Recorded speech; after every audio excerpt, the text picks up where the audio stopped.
আমরা আগের দিন প্রাসের গতি পড়েছিলাম আগের ক্লাসে। তো এখন আমরা প্রাসের গতির পরের অংশটা পড়ব। ধরো পার্ট 1 পড়েছিলাম, এখন পার্ট 2 পড়ব। প্রাসের গতির এখন যেটা প্রথম পড়ব আমরা, প্রাসের সঞ্চার পথের সমীকরণ। মানে একটা প্রাস যে পথে গতিশীল, আমরা জানি এরকম একটা বক্রপথে গতিশীল হয়। এই বক্রপথটা কি, এই বক্রপথের নাম কি, মানে সে যে পথে সঞ্চার হচ্ছে, যে পথে গতিশীল হচ্ছে, সেই পথটার নাম কি, সেটা আমাদের এখন পড়তে হবে। সেটা হচ্ছে প্রাসের সঞ্চার পথের সমীকরণ। দেখো বোর্ডে আমি ছবি এঁকেছি, যেহেতু তোমরা এই ছবিটা আগে এঁকেছিলে তার জন্য আমি ডাইরেক্ট এঁকে দিয়েছি। এখান থেকে দেখো, তাহলে প্রাসটা ইউ বেগে যাচ্ছে আলফা কোণে, মানে প্রক্ষেপ কোণ হচ্ছে আলফা, তার প্রাথমিক বেগ ইউ কস আলফা, মানে অনুভূমিক বেগ ইউ কস আলফা, তার অন্তিম মানে তার উলম্ব অক্ষ বরাবর বেগ হচ্ছে ইউ সাইন আলফা। আমরা জানি অনুভূমিক অক্ষ বরাবর সবসময় ইউ কস আলফা বেগটাকে আমরা ধরি, লম্ব অক্ষ বরাবর ইউ সাইন আলফা বেগটাকে ধরি। তো এখন এটা প্রাসের প্রক্ষেপ বিন্দু ও, প্রক্ষেপ বিন্দু ও থেকে কিছু সময় পরে, ধরলাম টি সময় পরে প্রাস কোথায় এসছে, পি বিন্দুতে। ও বিন্দু থেকে প্রাস টি সময় পরে কোথায় এসছে, পি বিন্দুতে এসছে। এই পি বিন্দুতে স্থানাঙ্ক ধরে নেব, পি বিন্দুতে স্থানাঙ্ক ধরে নিলাম এক্স কমা ওয়াই, মানে এদিকটাকে এক্স অক্ষ ধরেছি আর এদিকটাকে ওয়াই অক্ষ ধরেছি। তাহলে টি সময় পরে কোথায় এসছে, পি বিন্দুতে এসছে, যে পি বিন্দুতে স্থানাঙ্ক এক্স কমা ওয়াই। তাহলে এখান থেকে এই যে দূরত্বটা, এই দূরত্বটা কত, এক্স, আর এখান থেকে যে এই দূরত্বটা, এখান থেকে এই দূরত্বটা, এটা হচ্ছে ওয়াই দূরত্ব। তাহলে এক্স অক্ষ বরাবর এখান থেকে এই দূরত্বটা এক্স, তাহলে এখান থেকে এটা ইউ কস আলফা বেগে, ইউ কস আলফা কি বেগ, সমবেগ। তাহলে আমরা জানি এদিকে এক্স অক্ষ বরাবর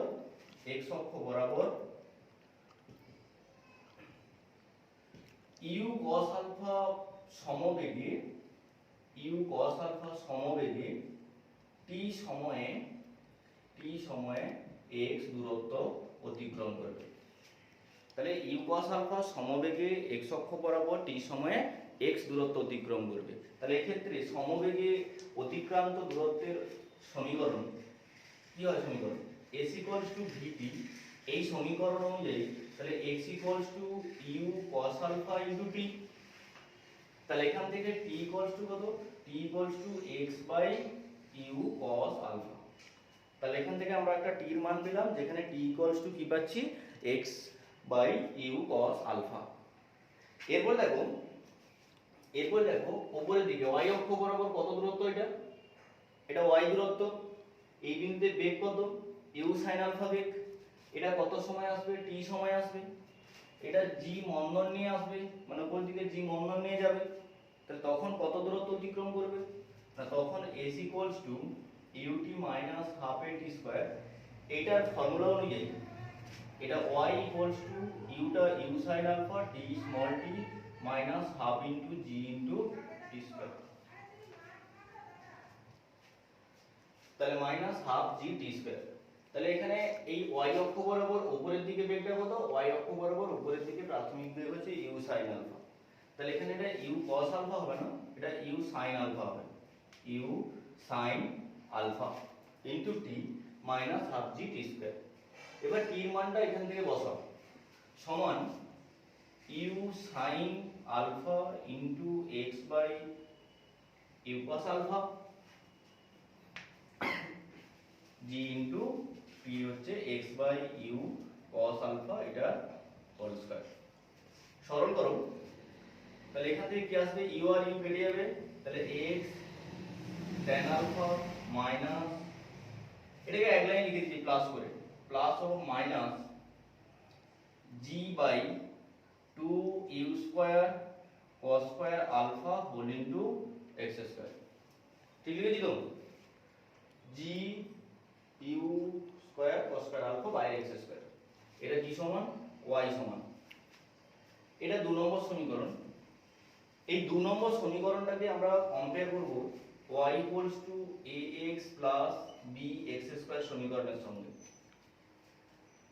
আমরা যে 2 নম্বর সমীকরণটা পেয়েছি, 2 নম্বর সমীকরণটাকে y ax bx স্কয়ার সমীকরণের সহিত কম্পেয়ার করলাম। কম্পেয়ার করলে এর মান কত, tan আলফা, এটা ধ্রুবক, tan আলফা ধ্রুবক, বন্ধনীর মধ্যে যে অংশটা আছে সেটা b, মানে b এর মানটা এটা কনস্ট্যান্ট, আর এখানে x স্কয়ার।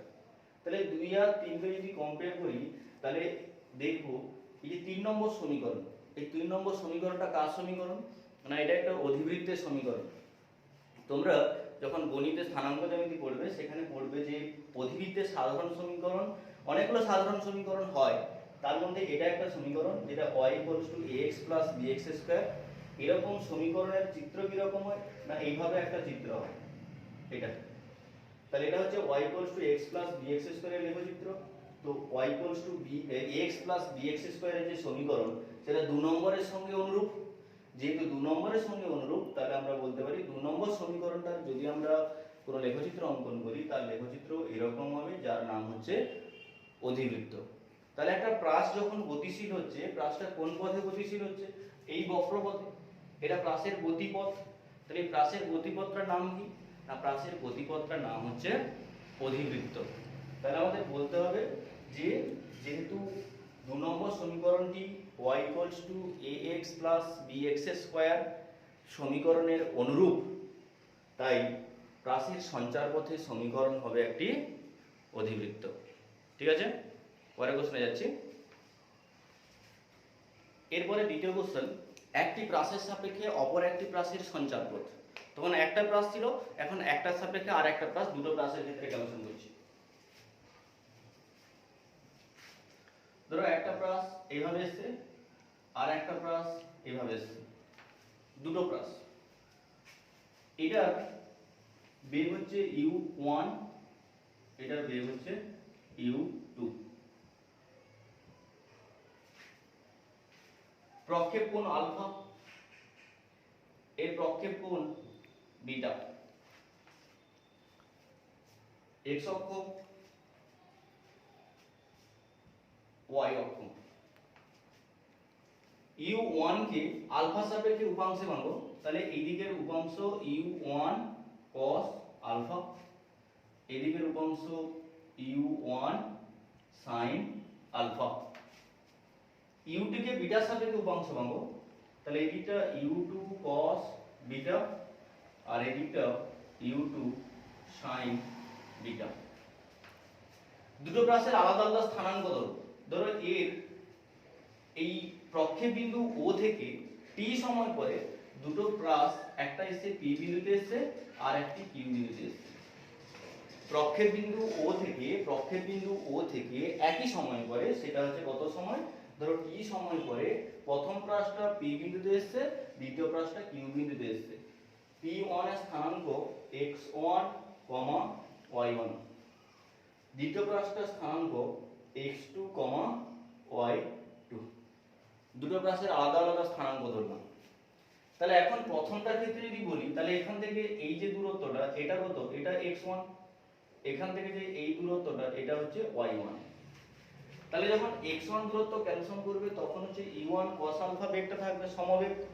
যখন এর x2 দূরত্ব নির্ণয় করবে, এখান থেকে এই যে x2 দূরত্ব নির্ণয় করবে তখন তার বেগটা থাকবে u2 cos বিটা, প্রাথমিক বেগ। যখন y1 দূরত্ব ক্যালকুলেশন করবে এই দূরত্ব, তখন প্রাথমিক বেগ u sin আলফা। যখন y2 দূরত্ব নির্ণয় করবে তখন প্রাথমিক বেগটা কত থাকবে, u2 sin বিটা। তোমরা এটা ক্যালকুলেশন করেছো আগে, তো সেখান থেকে আমি এখন ক্যালকুলেশন করছি, ডাইরেক্ট লিখে দিচ্ছি। প্রথমে x1 আর x2 নির্ণয় করছি। তাহলে x1 সমান কি, সমবেগে, তাহলে u1 cos আলফা কত সময় করে, t সময় করে। x2 কত থাকবে, না x2 u2 cos আলফা মানে beta, cos beta into t। y1 এটা কোন ফর্মুলায়, না এটা হচ্ছে s ut plus half a t স্কয়ারের ফর্মুলায়। এখানে মাইনাস, এখানে মাইনাস,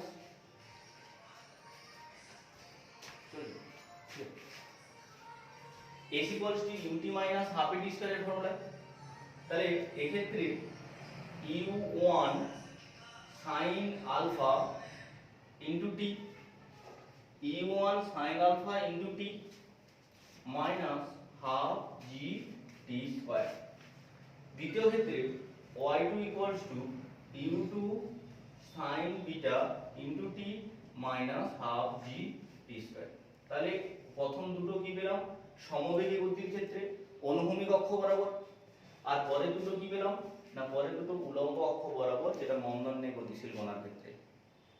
এখন দুটোর আলাদা আলাদা স্থানাঙ্ক ধরেছিলাম, আমরা একই সঙ্গে স্থানাঙ্ক ধরব। ধরলাম একটা সাপেক্ষে আর একটা স্থানাঙ্ক কত? না একটা প্রাসের সাপেক্ষে আর একটা প্রাসের স্থানাঙ্ক হচ্ছে x, y। দুটো প্রাসের মধ্যে একটা প্রাসের সাপেক্ষে আর একটা প্রাসের স্থানাঙ্ক আমরা ধরে নিলাম x, y। তাহলে এক্ষেত্রে x এর মান নির্ণয় করব।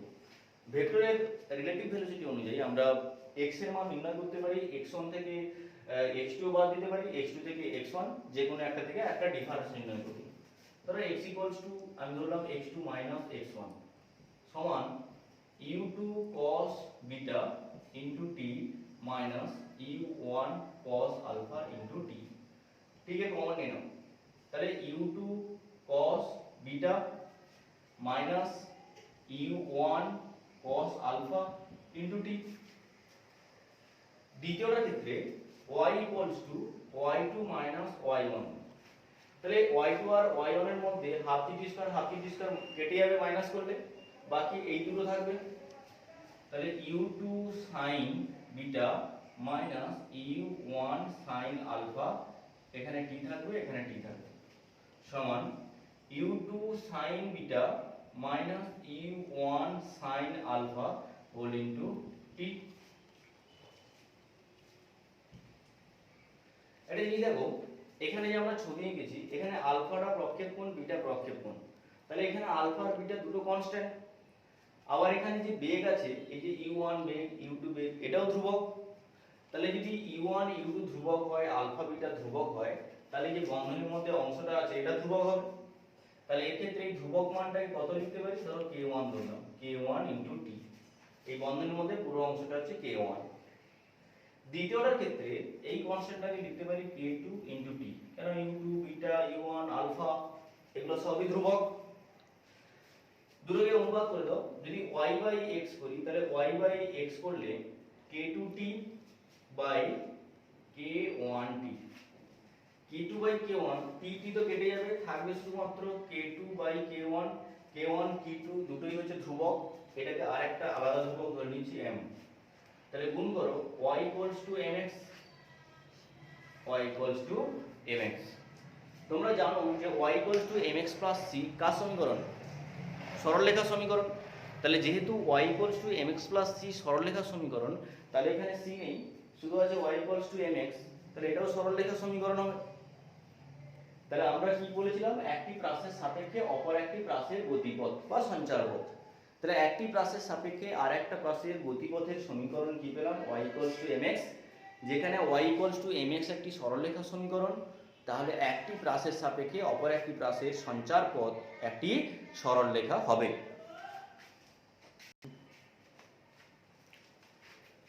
এখন আমরা প্রাসের সর্বোচ্চ বিন্দুতে স্থিতিশক্তি এবং গতিশক্তি নির্ণয় করব। প্রাসের সর্বোচ্চ বিন্দুতে গতিশক্তি এবং স্থিতিশক্তি। দেখো প্রাসের ছবি আঁকা আছে, তোমরা আগে এঁকেছো। সর্বোচ্চ বিন্দু কোনটা? এই বিন্দুটা। তাহলে প্রাসের যে সর্বোচ্চ বিন্দু, এখানে স্পর্শক বরাবর বেগ কত? না এখানে এটার সঙ্গে এটা প্যারালাল, তাহলে সমান্তরাল হচ্ছে। তাহলে যেহেতু এর এই দিকে বেগটা u cos আলফা, এর এখানে বেগ কত হবে? u cos alpha. এর উচ্চতা কত? h। তাহলে আমরা সর্বাধিক উচ্চতা রাশিমালা জানি, সর্বাধিক উচ্চতা h হচ্ছে u² sin² আলফা/ 2g। তোমরা এই রাশিমালাটা আগে পড়েছো, u² sin² আলফা/ 2g। এটা সর্বাধিক উচ্চতা h। আর এখানে সর্বাধিক বিন্দু, সর্বোচ্চ উচ্চতায় যে বিন্দুটা আছে, সেই বিন্দুটা যদি a হয়, তাহলে a বিন্দুতে বেগ কত? না a বিন্দুতে বেগ হচ্ছে u cos আলফা, অনুভূমিক বেগ। দেখো আমরা স্থিতিশক্তি রাশিমালা জানি, কোনো বস্তুকে যদি ভূপৃষ্ঠ থেকে কোনো উচ্চতায় নিয়ে যাওয়া হয়, তাহলে ওই উচ্চতায় নিয়ে যেতে বস্তুটাকে যে পরিমাণ কার্য করতে হয়, সেই কার্যের পরিমাণই স্থিতিশক্তি। অর্থাৎ mg, m ভরের কোনো বস্তুকে g অভিকর্ষজ ত্বরণের বিরুদ্ধে যদি আমরা h উচ্চতায় নিয়ে যাই, তাহলে তার কৃতকার্য কত হয়? mgh, যা স্থিতিশক্তির পরিমাণও কত হয় mgh। তাহলে এখানে একটা প্রাসকে এখান থেকে এই বিন্দুতে নিয়ে এসেছি, তার মানে এখান থেকে এই জায়গায় নিয়ে আসা হয়েছে। তাহলে এক্ষেত্রে স্থিতিশক্তি কত না, এক্ষেত্রে স্থিতিশক্তি EP পোটেনশিয়াল এনার্জি EP স্থিতিশক্তি সমান mgh।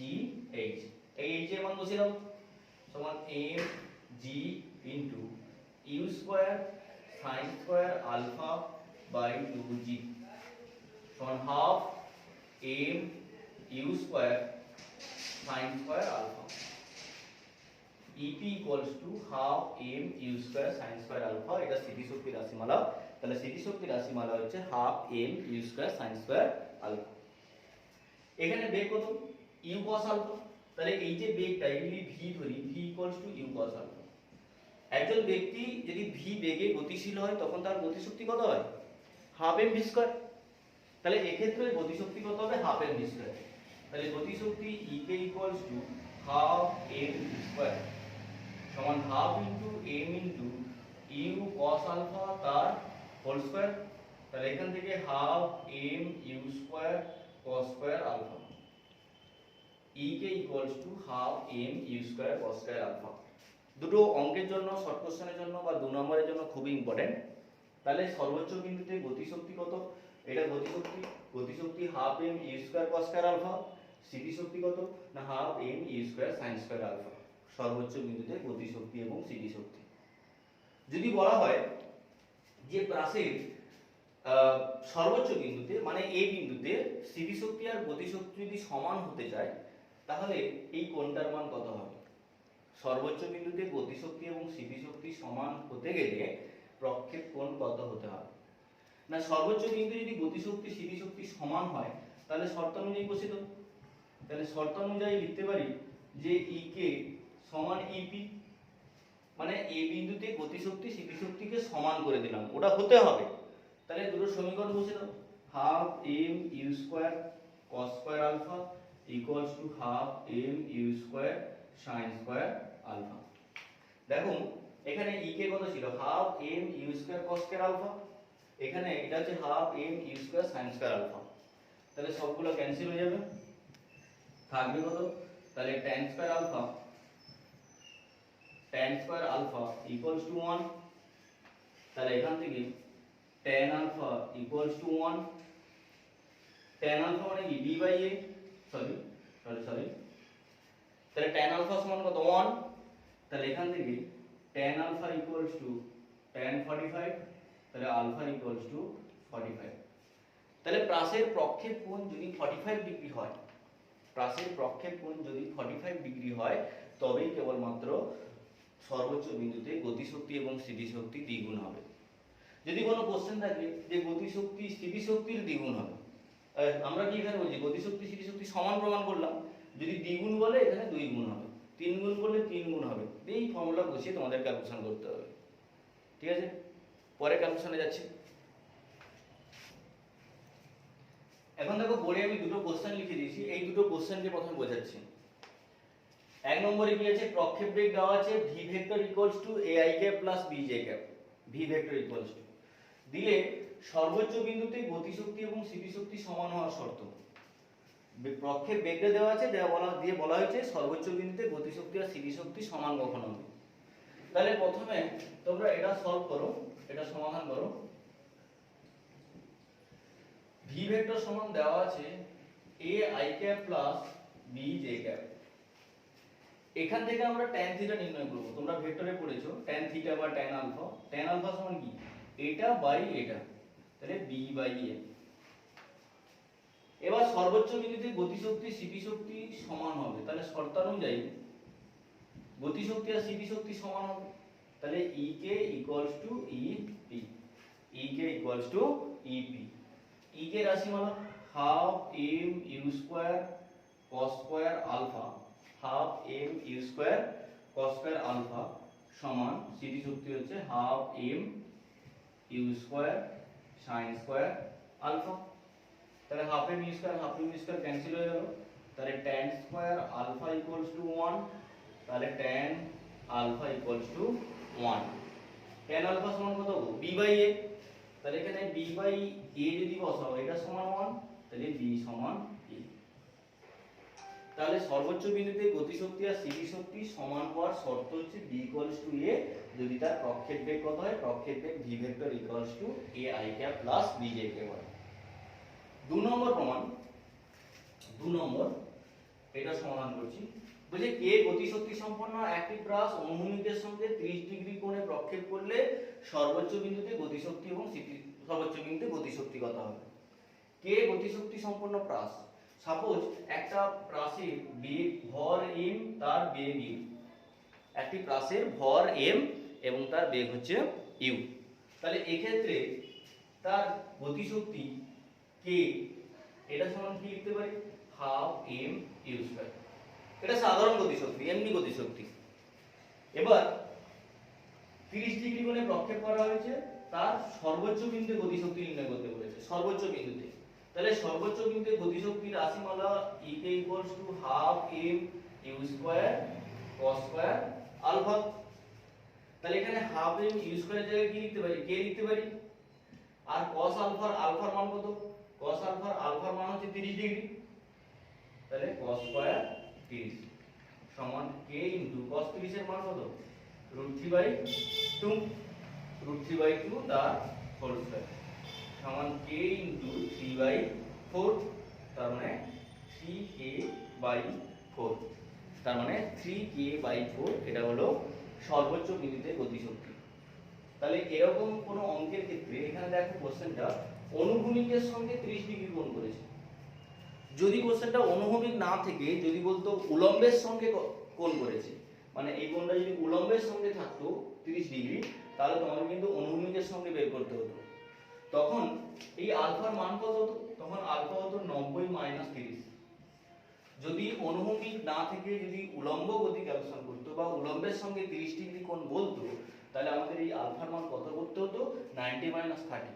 কেন আমরা যে ফর্মুলাগুলো প্রমাণ করেছি, সর্বোচ্চ বিন্দুতে গতিশক্তি এবং স্থিতিশক্তির রাশিমালা যে প্রতিষ্ঠা করেছি, সেখানে আলফাটাকে আমরা অনুভূমিকের সঙ্গে কোণ ধরেছিলাম। তাই আমরা যখন পুট করব যে কোণটা দেওয়া থাকবে সেটা যেন অনুভূমিকের সঙ্গে হয়। ঠিক আছে, ক্লাসে যে এইগুলো পড়ালাম এগুলো বাদেও অনেক আছে, তো আপাতত তোমরা এইগুলো কমপ্লিট করো। আর অসুবিধা হলে আমাকে জানাবে, গ্রুপে কমেন্ট করে জানাবে। তো বাই।